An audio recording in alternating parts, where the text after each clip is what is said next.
Good morning. Here in Perth, we've been having those wonderful autumn days. We've also had leave with Easter and of course now Anzac Day. And several of my colleagues have said to me they've rather gotten used to doing nothing and are finding it a little bit hard to keep focused. So what do we do? One of the most important things to do is to plan your day. The days that I lose focus are the days when I usually just start work and immediately open my email. And then I go down the rabbit hole of hundreds of emails. And before I know it, I've lost the precious time that I normally schedule to be non-meeting time at the beginning of the day. And then I find I just never really recover for the rest of the day. The days that I have that are successful and focused are the days when the very first thing I do is write a plan for the day. And then of course, stick to it. One of the reasons that writing a plan is so important is so that we can schedule into our day those tasks that are crucial for us to do, but don't have any urgency attached to them.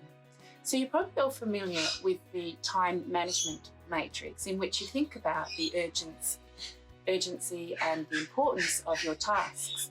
And obviously the things that are neither important nor urgent, we shouldn't be doing. Online shopping, for example.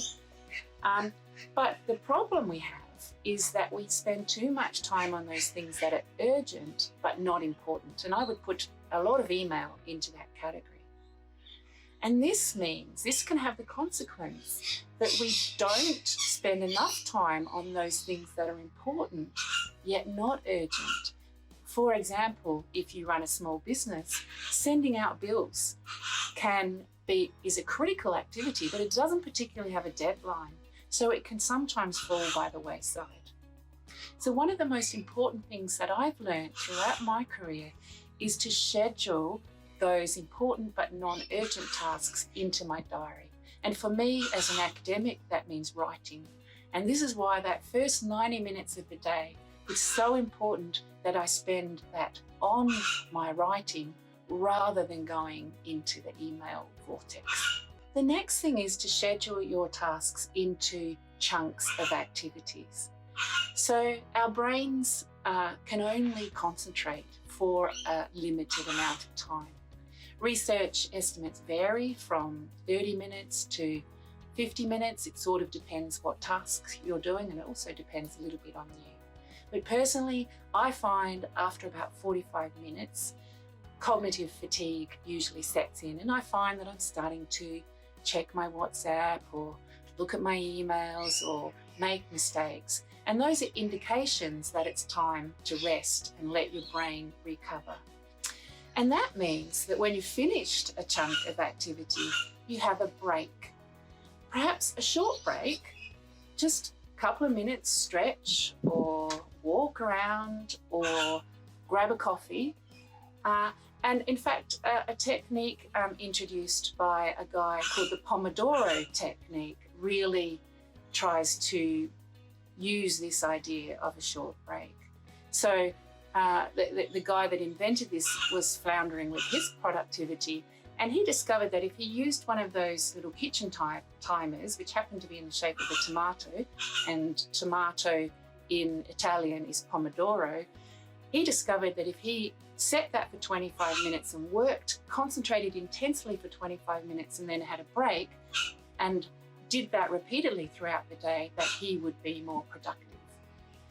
So he actually suggests you do 1 Pomodoro, have a short micro break, do 4 Pomodoros and have a long break.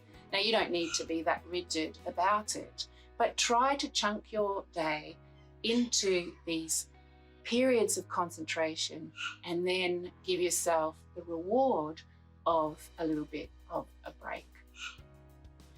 And the last suggestion is to avoid distraction.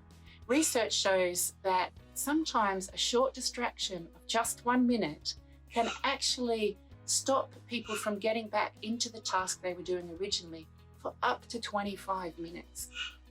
So distractions have a big cost. If you're one of those people who leaves their email notifications on, or their WhatsApp notifications, or their Teams notifications, Notice if this is distracting you and taking you away from the task that you're trying to concentrate on. And if it is, then turn your notifications off. And instead, you might schedule checking your WhatsApp or your Teams or whatever during one of your micro breaks.